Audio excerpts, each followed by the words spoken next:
మీ ఇంట్లో ఈ good luck మొక్క ఉంటే చాలు. ఆర్థిక ఇబ్బందులు దూరం అవ్వాల్సిందే. హిందువులు ఎన్నో రకాల వాస్తు విషయాలను పాటిస్తూ ఉంటారు. ఇల్లు కట్టే విషయం నుంచి ఇంట్లో వస్తువుల అమరికల వరకు ప్రతి ఒక్క విషయంలో వాస్తు విషయాలను పాటిస్తూ ఉంటారు. అలా చాలా మంది ఇంట్లో వాస్తు ప్రకారంగా అనేక రకాల మొక్కలను పెంచుకుంటూ ఉంటారు.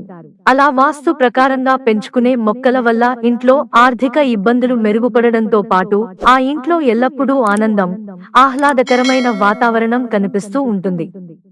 అయితే అలా వాస్తు ప్రకారం ఇంట్లో పెంచుకోవాల్సిన మొక్కలలో ఈ గుడ్ లక్ మొక్క కూడా ఒకటి. ఇంతకీ ఆ మొక్క ఏది? ఆ మొక్కను ఇంట్లో ఎటువైపు పెంచుకోవాలి? ఆ మొక్క వల్ల కలిగే ఫలితాలు ఏంటో ఇప్పుడు మనం తెలుసుకుందాం. రాత్రాణి మొక్క. ఇంట్లో రాత్రాణి మొక్క ఉంటే ఇంటి చుట్టూ సువాసన వెదజల్లుతుంది. ఈ సువాసనకు ఎలాంటి టెన్షన్స్ ఉన్నా కూడా మానసిక ఉల్లాసన నెలకొంటుంది. ఇది కుటుంబ సభ్యుల మధ్య ప్రేమ, దాంపత్య సంతోషాన్ని మరింత పెంచుతుంది.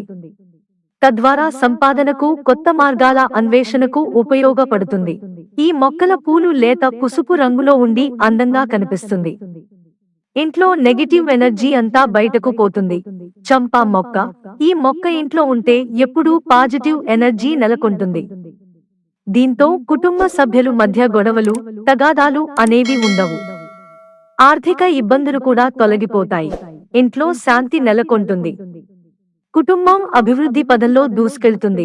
మల్లె మొక్క. ఈ మొక్క పేరు వినగానే ముందుగా వాటి వాసన గుర్తుకు వస్తూ ఉంటుంది. ఈ మొక్క ఎక్కడ ఉన్నా కూడా ఆ ప్రాంతమంతా సువాసన వెదజల్లుతూ ఉంటుంది. అంతేకాకుండా మల్లె పూలు అంటే లక్ష్మీదేవి అమ్మవారికి ప్రతీకరం అని చెబుతూ ఉంటారు. ఈ మొక్కను ఇంట్లో పెంచుకోవడం వల్ల ఆత్మవిశ్వాసం పెరుగుతుంది. పారిజాత మొక్క. పారిజాత మొక్క ఇంట్లో ఉన్నా కూడా చాలా మంచిది.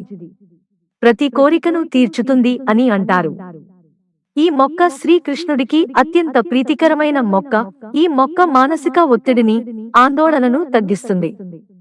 ఇంట్లో ఆర్థిక ఇబ్బందులు లేకుండా చూస్తుంది. మిత్రులారా, మాకు మీ సహకారం అందించడానికి వీడియోను లైక్ చేయండి, సబ్స్క్రైబ్ చేసుకోవడం మర్చిపోకండి. ధన్యవాదాలు.